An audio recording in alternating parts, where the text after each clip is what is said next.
Me since you introduced the program. You don't know my name, really? Good morning. WINNEBA as examples of discourse communities.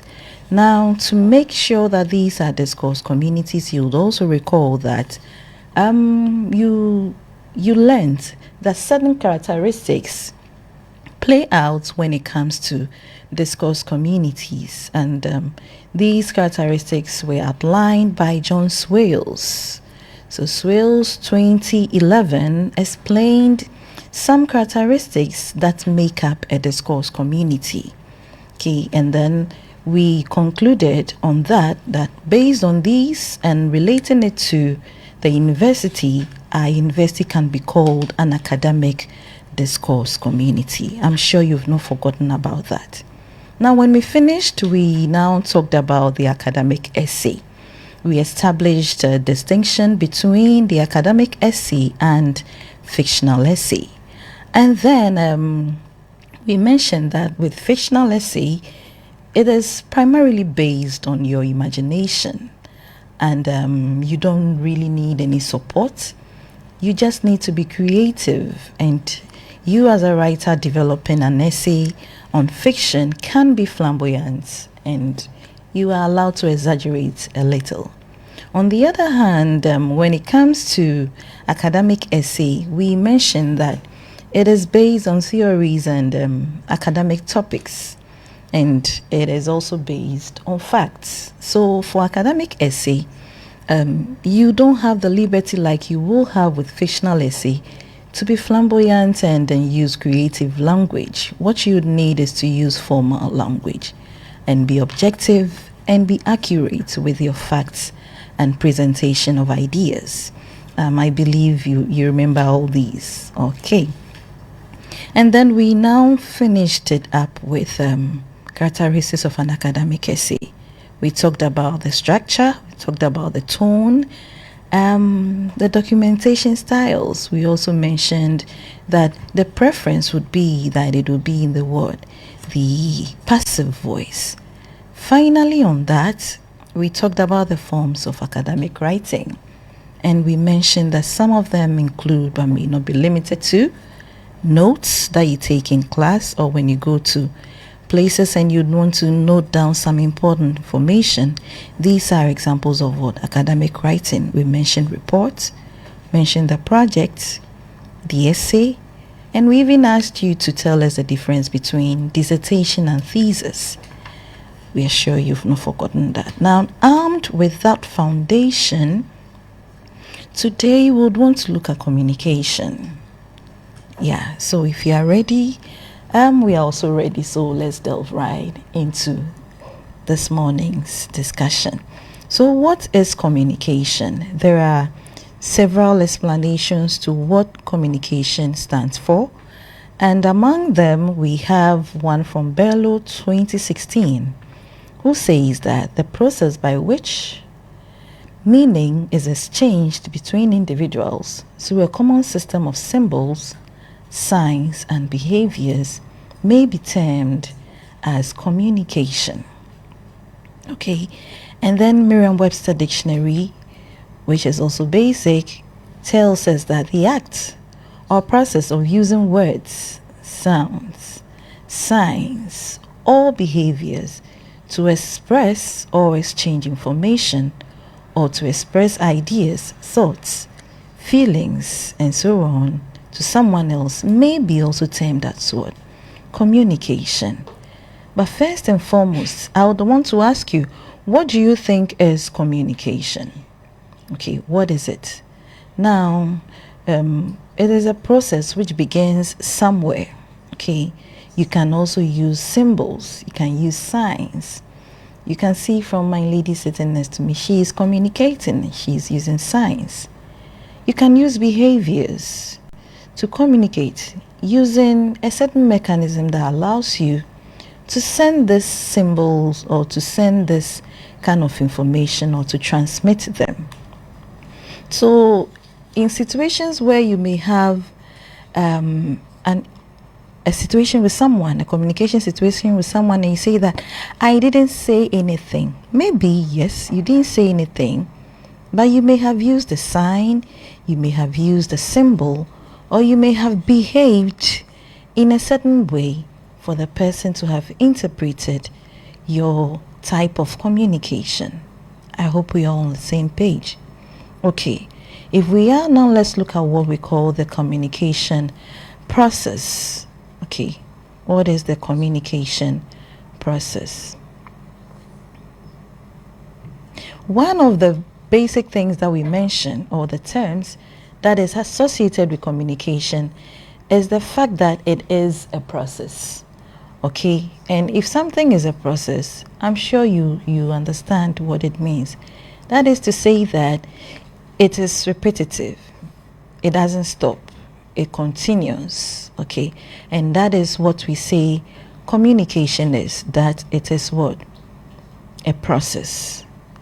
Bello once again notes that communication doesn't have a beginning, neither does it have an end, or is it fixed for certain situations, because different situations presents people to communicate, either verbal or non-verbal. Okay, it is something like a life cycle. So we have what we call the elements of what? Communication. Let's begin with the first one. For everything that you do by way of communicating, we have who we call the source. And the source appears in different communication situations or efforts. The source may be called the sender. The source may be the speaker. The source may be the drawer. The source may be the shipper. The source may be you, a passenger in a vehicle, in a taxi, or any kind of commercial vehicle. So you are the source. The source, we say that he, she has experiences, has attitudes, knowledge, skill, and perceptions. And most of the time, culture influences the message. Okay, culture influences the message in the sense that based on where you're coming from, things may mean differently. I think we'll delve into that more as well as we go on. And then from the source, we have the message. Okay, now the message is normally what you intend to send across, which may constitute words, symbols, and behaviors. These may be the form in which you desire to send your concerns across. Okay, and as usual, the message also manifests in verbal or in non-verbal ways. And then we can talk about the medium. Now the medium is also known as the channel. Okay, you can use a channel to replace the term medium, but they all mean the same thing. Most of these may be oral or written when it comes to the medium.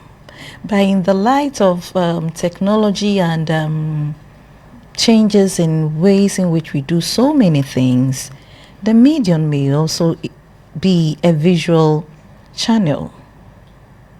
Okay, the medium may also be a visual channel. Okay, now when we talk about the written forms, we can talk about letters, reports, memos, text messages, WhatsApp messages, among others.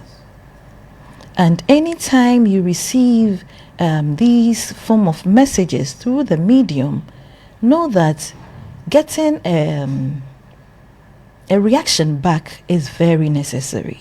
We'll talk about the reaction as we go on. So getting a reaction back is very necessary. Okay, when you have a small group of people or a channel that is written, most of the time it gets effective because you realize that you get your feedback quite early. All right, and then we can talk about the destination. Tell me how you have a message but you do not have who the message is going to. And most of the time you may have a message, the destination is still to yourself. We'll learn that one very soon as well. Okay, So the destination is the individual or individuals to whom the message is directed or targeted at. The way the person understands the message will depend on certain factors or conditions, okay? How it is interpreted based on their past experiences, their attitudes, their knowledge, their skills, perception, and once again, the culture.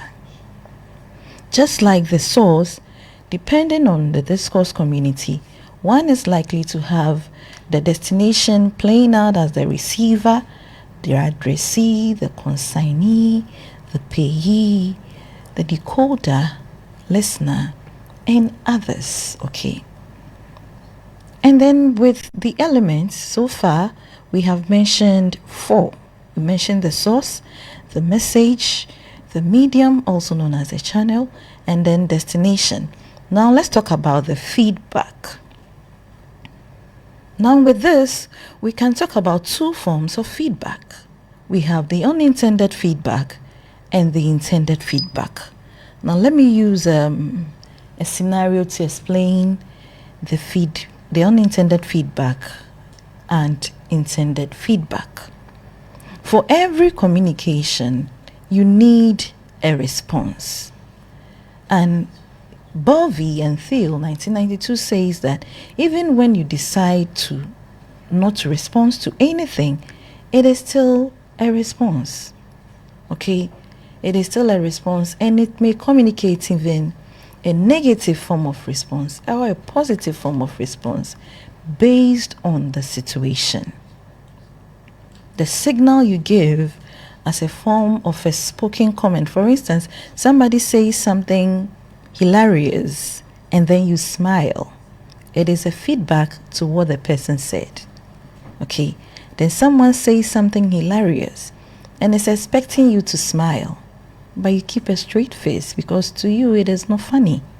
It is an unintended feedback to the person because to him or her, he believes that whatever you are saying, whatever he is saying to you is funny. So at least you should have reacted by what? Smiling.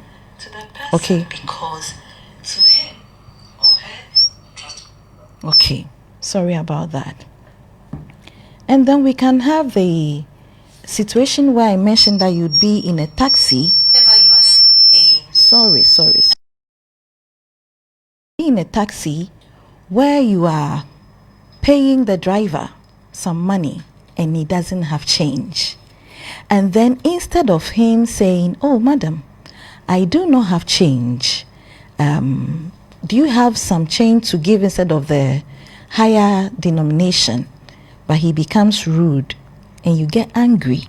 Now that situation becomes an unintended feedback because you're expecting that at least he would be nice by saying something that would let you people, the two of you, agree. Okay, so that is going to be an unintended feedback. Maybe you have some coins to give and he says, "Oh, that one is not enough."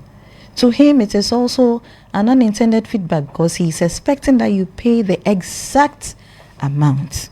Okay, now if we've gotten this far, I want you yourself to use the source, the message, the medium, the destination, and feedback to create your own communication situation.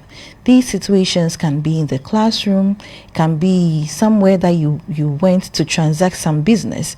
Tell us who in that your communication situation that you are creating. Tell us who is the source.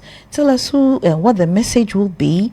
Tell us what the medium would be, the destination, and feedback. You can communicate or you can test these responses on Facebook in your comments, or you can SMS it when we activate the phone lines. All right? Okay, now let's talk about some terminologies in communication. We have what we call the intrapersonal communication and interpersonal communication. Now, the interpersonal communication is communication which occurs between two people. Okay, two people communicating is known as what? Interpersonal communication. And you can have two or more individuals, okay, one in a certain way wants an information, so he opens up or she opens up to talk to the other person, and then the communication begins. This may be done through phones, through letters, through computers. And when one engages in interpersonal communication, there's the exchange of ideas. Now, with intrapersonal communication, it is communication within your own self. This morning when you woke up, I'm sure you spoke to yourself. You said something to yourself. So what am I going to do this morning? Okay, there's a radio lecture for GPD 111 this morning. After that, I have one lecture that I'll attend at the North Campus. From that, I'll come back and then I'll do A, B, or C. You are not telling anybody. You are giving that message to yourself. And then with that, the feedback to yourself may be how to strategize your day so that you don't get too stressed. That is communication within yourself. And no one is involved, but you alone are involved in this form of what? Communication. When you do or engage in intrapersonal communication, you plan, you reflect, and you tend to understand yourself more, because the questions you are asking is to yourself. And by analyzing and reflecting and planning, you're able to give yourself the responses or the feedback that you desire, and those feedbacks that would work for you at that particular moment. Okay, and you can use your mind. Primarily is your mind that you use. Some people also engage in these forms of intrapersonal communication by using diaries. So they record their thoughts, their minds, their plans, or their reflections in a diary. And then others also, because of technology now, others also use audio recordings. What it concerns is that intrapersonal communication does not intrapersonal communication does not, like interpersonal communication, help you to exchange ideas, but rather it helps you to develop your thoughts and analysis. Do you get a distinction? Great. So with interpersonal communication, we can also talk about two forms. We have the dyadic communication and the small group communication. I would want you to tell me what the dyadic communication stands for and what the small group communication also stands for. Now we can talk about verbal and non-verbal communication as one of the terminologies in communication. Okay? Now with the verbal communication, we mentioned that we have the written and oral communication. Okay? Not only when you open or you lift up your voice to speak can we term it as verbal. When it is in text that people can read and interpret, we term it as what? Verbal communication or oral communication, where you have face-to-face conversation, you deliver a message and a broadcast to people to listen.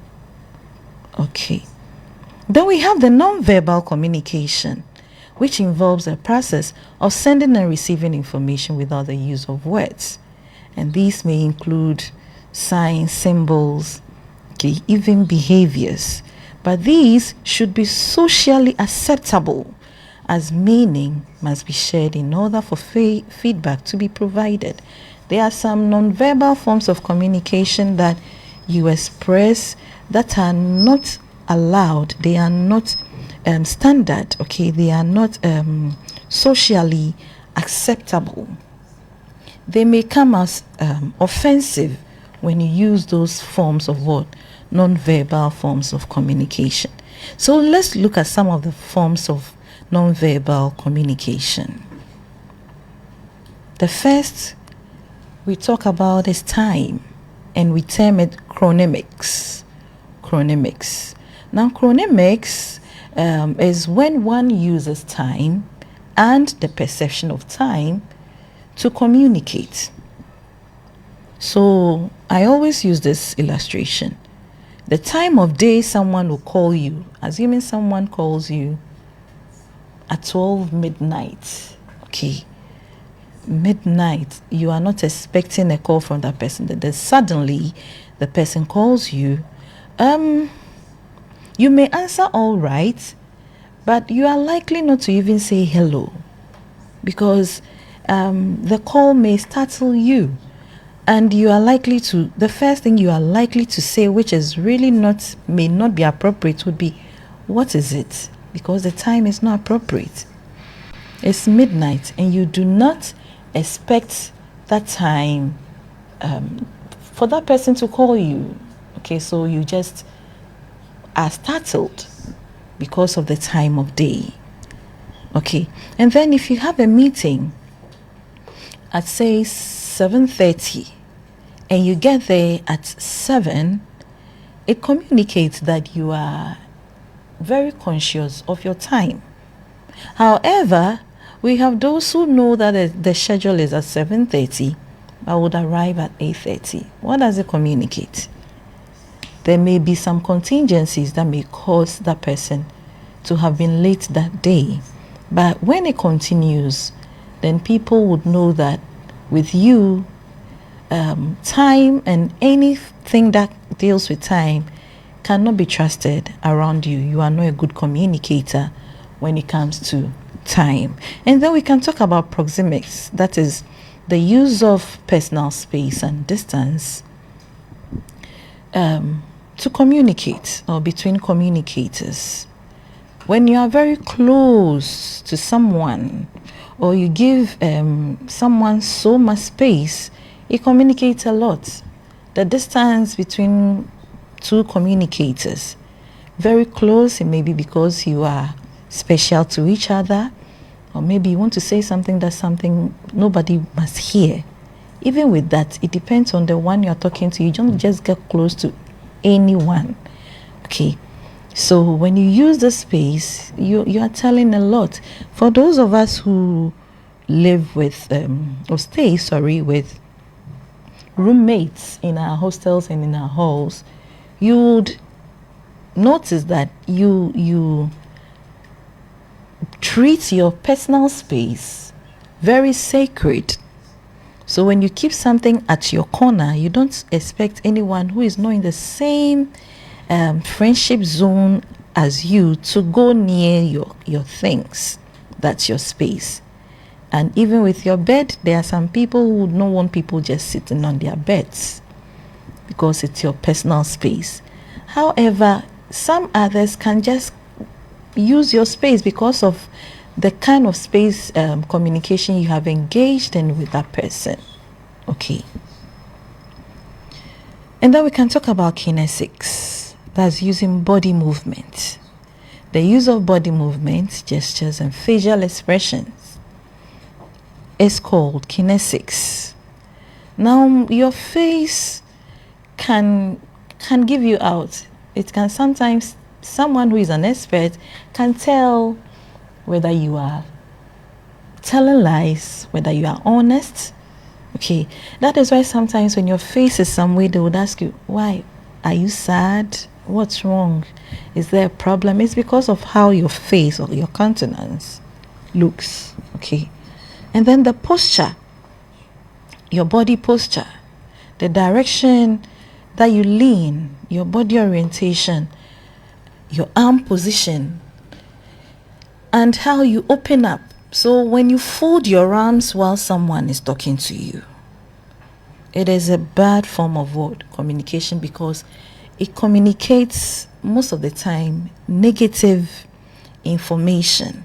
Assuming your little one is standing in front of you, or you're standing in front of your lecturer and you're talking to him and you folded your arms. Your lecturer may be your friend, but the way you fold your arms sometimes may express surprise. Other times it may express that you are locked up and you are not open to any form of agreement. So body posture expresses a lot. You may not know, but it communicates a lot. Now, when you use your hand to you rest your chin on your hand, people would ask you, what are you thinking? Maybe you are just not thinking, you just feel like relaxing in that way.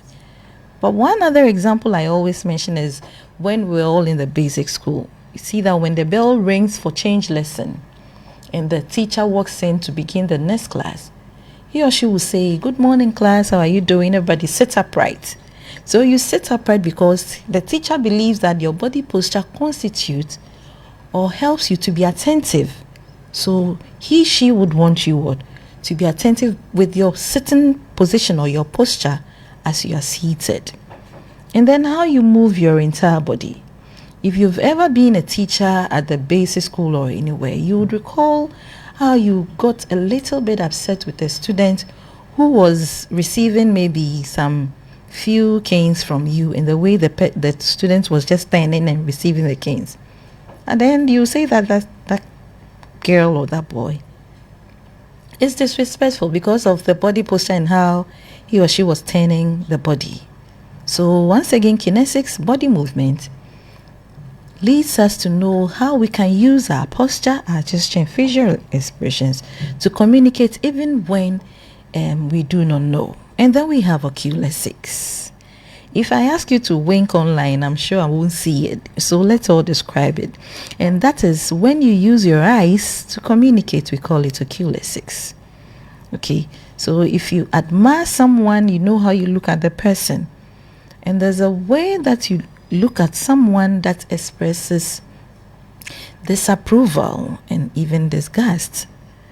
Your eyes can say a lot. So when you look at people, make sure you're admiring them. Yeah, because a good eye contact is an indication of interest, attention, involvement, admiration, and all that.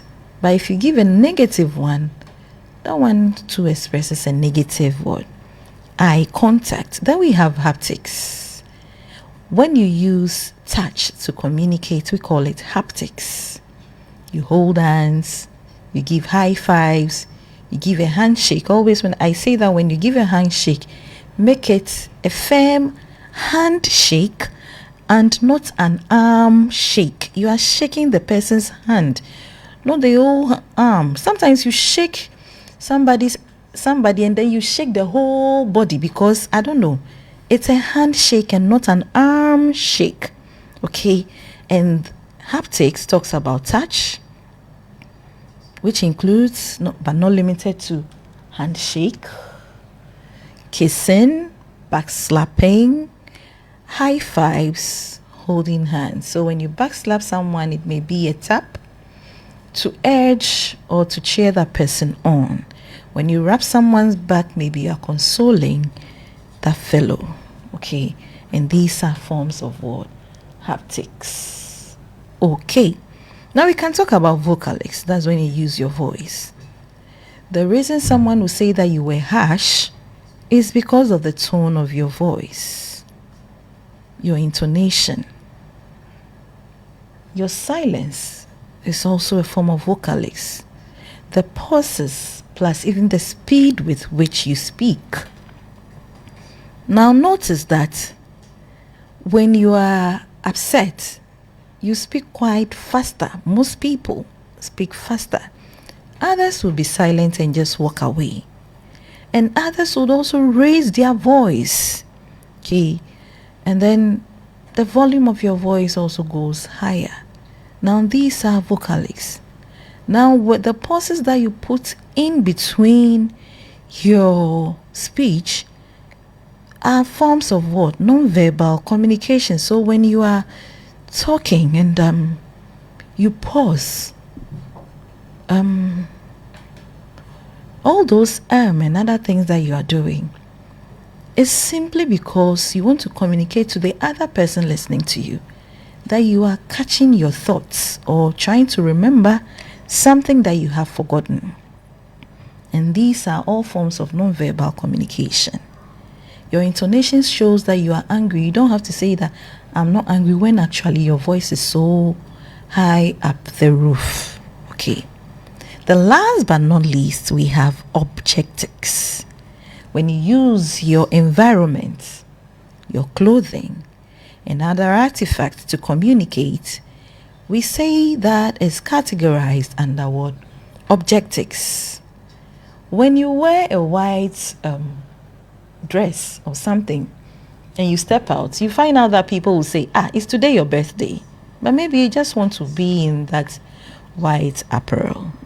And similarly, in our culture, when you wear black, they would ask you, are you mourning? Because we think that black is used for mourning, white is used for celebration. And that is how our culture has made us develop when it comes to this aspect of what? Non-verbal communication. Whatever you say with your action, know that the interpretation may be different. Okay? People will interpret it differently. How you convey the information and how the actions go may be different.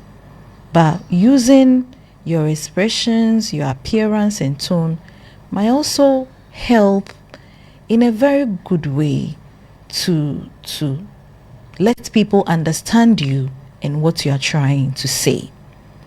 Now I want you to help me with the meaning of public and mass communication. What do you think is public communication? What do you think is mass communication? Okay, and then let's move on to the 4 language skills. Now we have this language skills, and know that language is made up of systems and symbols, and through that we are able to communicate and interact. Every communicator, a good one for that matter, needs these language skills in order to make the communication situation a very smooth and successful one. Now, in the order in which we acquire these 4 language skills, we first have listening, we have speaking, we have reading, and we have writing. We have listening, we have speaking, we have reading, and we have writing. In these orders, we say that people first hear. They first hear before they learn to speak. And then when they learn to speak, they now learn to read. And finally, they learn to write. So, you know that little child at your home who is learning to read, or who is learning to speak, first repeat whatever you say, because that's what they hear. So when you are learning something new, you first hear it before you eventually try to repeat it and speak it. And then later, when you have now developed your spoken language, you are able to interpret the print or the symbols that you have by what? Reading it. And then finally, you are able to reproduce what you have read by writing it. So in order of acquisition, the 4 language skills are listening, speaking, reading, and writing. Okay? And then these skills have been classified into some categories of language development. Now we say that listening and speaking are primary skills, whereas reading and writing are secondary skills. Listening and speaking are primary skills, reading and writing are secondary skills. Okay, because listening and speaking are the very first 2 that you do before you go on to what? Read and write. If you cannot do that, it's going to be hard. So however you are hearing, if it's through symbols or signs, you should be able to do that before you interpret it in writing. Okay, and then we can say that with the skills, the 4 language skills, we have what you produce and what you receive. So when you speak and when you write, you could see that you are giving something out. That is, you are producing it. So we say speaking and writing are the productive skills, whilst listening and reading are the receptive skills, because with listening and reading you take it in, and with speaking and writing you produce that I hope you understand this explanation. Okay, thank you. Now let's go on to our very last for this morning. That's the barriers to effective communication. If you want to communicate well, there are some things that you have to do to make your communication quite smooth and successful. However, these are some of the things that are likely to impede or be a hindrance to your communication with others. Okay. Physical barriers. Now, in a communication where the environment or natural condition prevents communication from taking place effectively, we term it broadly as a physical barrier. So when there's noise, when there's overload of information or distance, when there's time, where there's poor lighting, poor ventilation, among others, these are some of the things that causes physical barriers. Have you ever been in a situation where you are trying to listen to people, but everybody is talking, like everybody is saying something? What they are saying is too much. It becomes too much in your ear. So you are likely to say that I can't hear you. I can hear you just once at a time, because the information is overloaded. Okay. And it's a barrier to get the main thing that you want to hear, or the information that you want to hear from the one communicating or those communicating with you. And then we have psychological barriers. Now, your emotions, be it fear, joy, depression, anxiety, anger, or opinions, may be psychological barriers. Have you realized that when you are too happy, you can't say anything meaningful? In the same way, when you are angry, you tend not to say anything meaningful as well. And when you do, those things may be offensive, which you are likely to regret later on. So people say that when you are too happy, don't make promises. And when you are sad, also you or angry, you make sure that you manage those ones. Okay. So when you have emotional interference, which is a psychological barrier, your communication may be impeded, or there may be an hindrance in your communication process. Now we can talk about physiological barriers. And these are when limitations of the human body that affect effective communication become the barrier. Now, examples of these physiological barriers may be poor eyesight, hearing difficulties, and even stuttering. Now, for people who are likely not to see or hear us at the same time, we learned that there are ways in which you hold their hands and then you do some signs, so that as you touch them and as you make the signs with their hands, they can get the information that you are giving to them. But for someone who does not understand sign language and is trying to communicate with someone who only understands sign language, there is a physiological barrier. And then there's the linguistic barrier, which is also a language barrier. Okay, you speak in language that people should understand. When you speak in language that only you can interpret, the communication process would not reach its successful end. So speak in language that your party can interpret and then give you appropriate feedback, which we call the intended feedback. And then we have transmission barrier. Now, these barriers arise as a wrong use of limitation or weaknesses in the channel. I'm sure you would have experienced when you have to write an exam online and the network is so poor. It's a transmission barrier. You don't get it through. Imagine sending someone who is uneducated an email. The person may not even have an email address. So how would the person access that form of what? Communication. The person cannot read. Okay, so that is also going to be a transmission barrier. We want to activate the phone line 0503923158. You can WhatsApp and SMS And then you can also call, you can also comment on Facebook.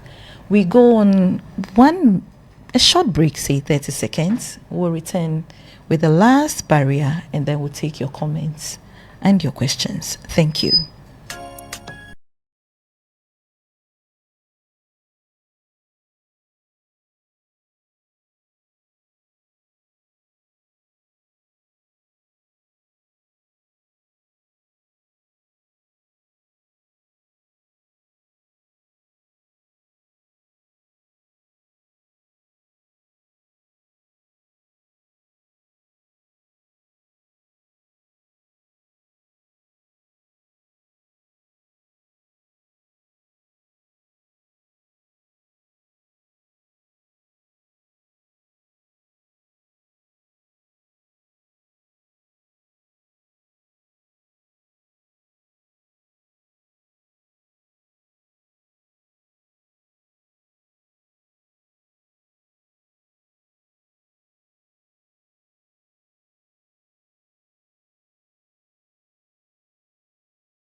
Thank you for staying.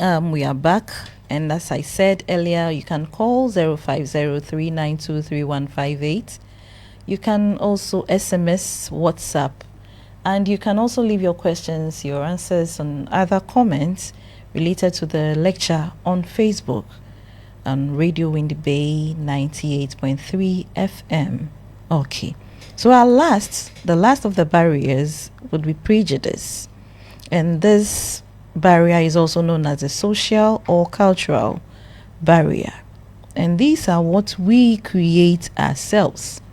The social norms, the cultural values that we set to govern the group or the social group within which we find ourselves. Now, with these kind of barriers, people tend to look down on other speakers. Now, there have been instances where people have constructed negative attitudes towards a particular group of people and their culture with the way they speak, okay?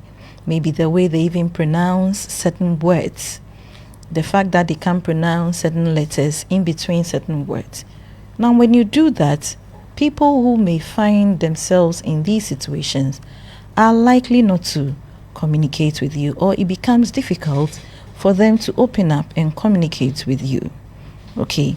For instance, if in some parts of Ghana, when you have to lie down and greet people and you visit that area and you do not know the person communicates negatively with that form of greeting, you bring that barrier. The person may not come there again, or may not even come close to you again, or may form a negative attitude, perception concerning where he visited and he wasn't treated well because of that communication barrier. All right. Now, culture may affect the kind of meaning we intend to share in terms of what communication skills. From where you are, maybe if you are the South, your chieftaincy does not require that when you greet you remove your sandals, and you move somewhere else and you have to remove your sandals, it becomes a little bit of a barrier. But however, you may learn these things so that it no longer becomes a barrier, but it will work for you as a good communicator. Can we now take some of the comments on Facebook, please?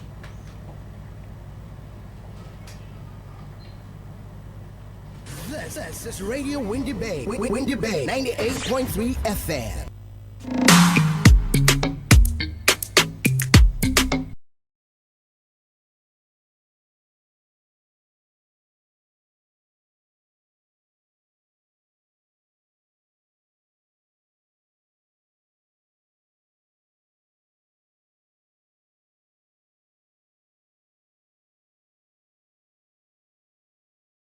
Yeah. Abdul Rahman. Oh, moved. Okay, Abdul Rahman says, okay. Communication skills. Oh, okay. Thank you very much, Abdul Rahman. I think it's about shoutouts. Let's pick. Okay, let's take it from Bright Kujan. So he wants to know about productive and receptive skills. I mentioned that with the 4 language skills, the one that you produce, the one that you bring out, for instance, when you speak, when you write, you are giving out an information. So it becomes productive, okay? But when you listen and when you read, you are taking in the information. So that becomes receptive, okay? Thank you, Bright. I think these are shadow. Kelvin John says the ADIC is a strict communication between. Okay, it is communication between 2 people under the interpersonal communication. Thank you, John. Okay, let's go on, please. Okay, let's stop right here. Richard Amoa, small group under interpersonal communication is a form of communication between 3 or more people. Excellent, just like what you'd have in your study groups, okay? And then we have Gifty from Textile and Fashion. Say dyadic focuses on a direct relationship, while small group is a more complex. Okay. Kelvin says public communication is a communication from a single source to a large number who give responses. Okay, a mass is a communication from a single source to a large number of audience of unseen recipients. I like the part where you say unseen. So give me an example of mass communication. Maybe an example would have done the trick. Please, let's stop here. Okay. Public communication is mostly one-way or media-based, and mass communication is two-way. And I think you have interchanged that one. So Gifty Brown, please check your answer again. I think you swapped the 2 ideas. Okay, so come again. Richard Amwa, mass communication is when information is conveyed to a large unseen audience through a mass media format. Excellent. Please, let's go on if there are more.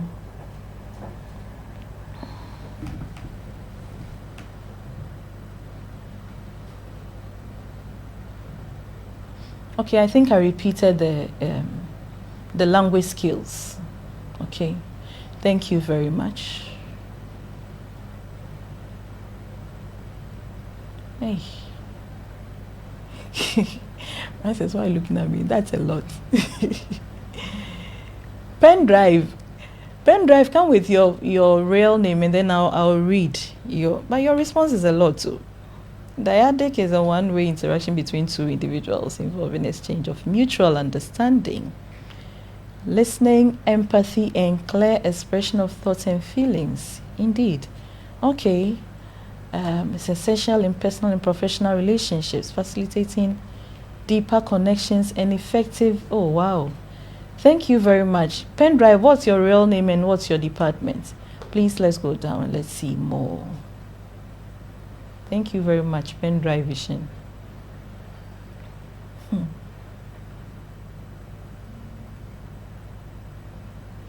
Okay, thank you. Thank you, Kelvin.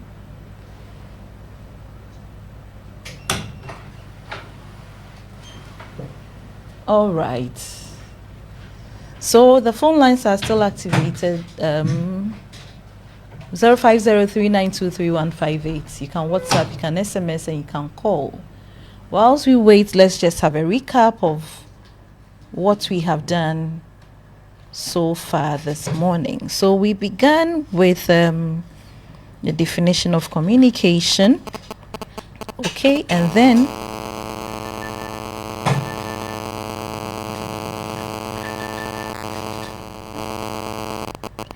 hello, caller, good morning. Your name and your department, please. Hello. Hello, caller, good morning. Your name and your department, please.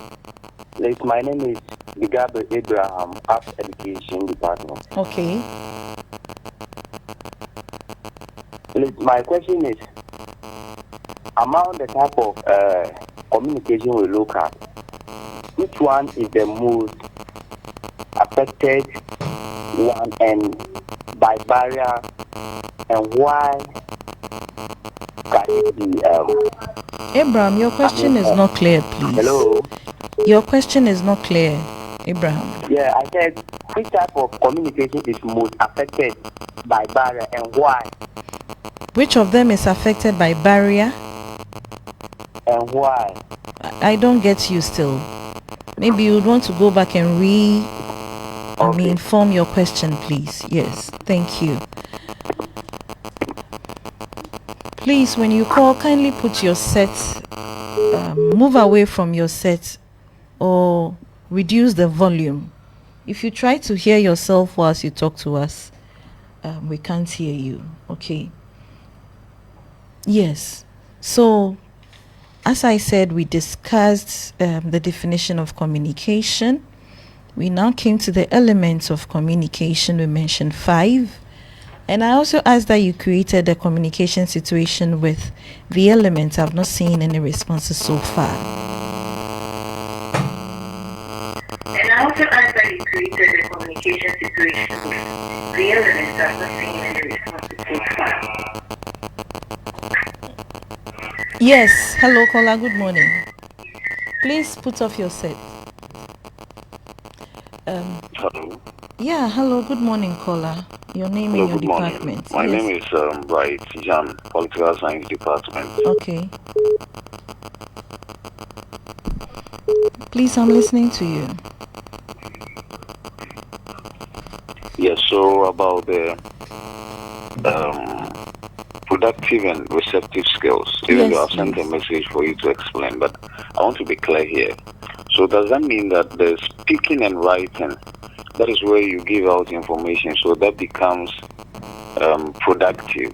Excellent. And then the listening and then the reading, that is where you are taking in information, so that becomes receptive. Excellent. It's my conclusions, okay, madam? Oh, yeah. You are absolutely right, please. You are right, please, Bright.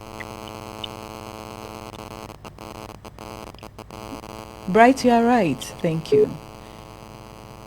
Is there another call on the line? Hello, caller. Good morning. Your name and your department, please. Hello, good morning. Good morning. Your name and your department. Hello. Hello, good morning. Your name and your department. Morning. Madam, please, I wanted to ask. You're saying something about the language skills, which was primary and secondary, but I did not get it all. So I wanted your to name and your department, please. Hello. Hello. Yeah, Madam, please, I said you were saying something about the language skills, which we categorize them into 2, primary and secondary, but I did not get it well. So I wanted to ask of this. Okay, so I mentioned that the listening and speaking are the primary skills. Those ones you develop it naturally, if you like. And then the reading and writing are those ones that are based or you build that's based on your listening and your speaking skills. Because if you do not learn how to listen, or you do not hear and you can't speak, how can you read and write?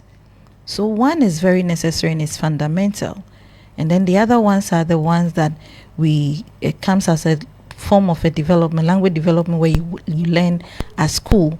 So you learn to read, you learn to write, because you can now put whatever you are saying or hearing in symbolic forms, and then put it like maybe the alphabet or in drawing by writing. Okay, that's why that's why the reading and writing are secondary skills.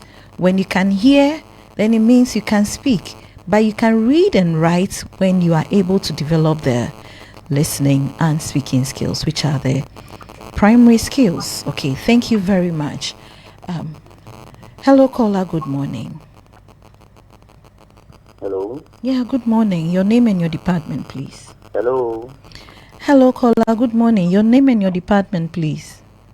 Please, my name is Abraham. I'm back. Welcome back. Please, my question was, which type of communication is most affected by the...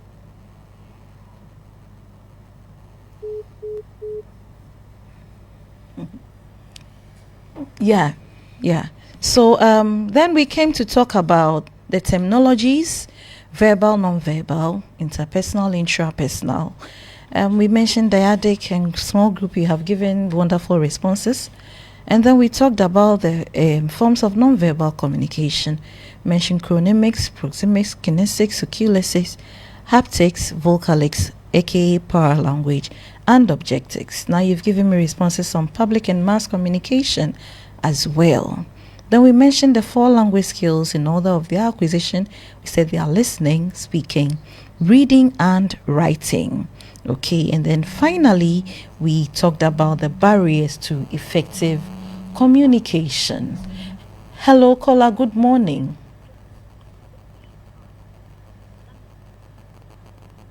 Hello, caller. Good morning.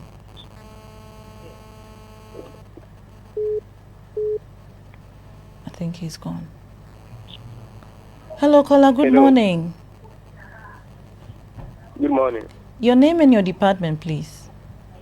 My name is Elijah Lengameche, Art Education Department. Okay, Art Education. Elijah, let's hear you. My question is that, how does academic discourse different from everyday conversation?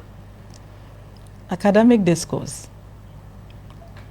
I said, how does academic discourse different from everyday conversation? Academic discourse, how is it different from everyday conversation? Which type of academic discourse? Can you hear me? Which type of academic discourse? Okay, that is the question that I have, but I do not difference the type of the academic discourse.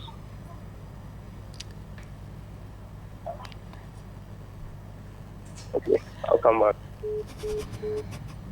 Okay, so the last one, okay, Nathaniel, I see you, says, Madam, this is allow cash out. Okay, from Art Education. Allow cash out, I see you, okay. Thank you for your response. Please, level 100, you are taking an online trial quiz this weekend. So please, if you have not registered and you have not enrolled on the V class, do so and then take the quiz. All right, make sure you have a very good internet stability so that you are able to take the quiz. My last caller for the morning. Hello, caller. Good morning. Hello. Hello, good morning. Your name and your department, please. Hello, good morning. Yes. Please, I want to join the live listening. I don't know if there is a number. You are live, please.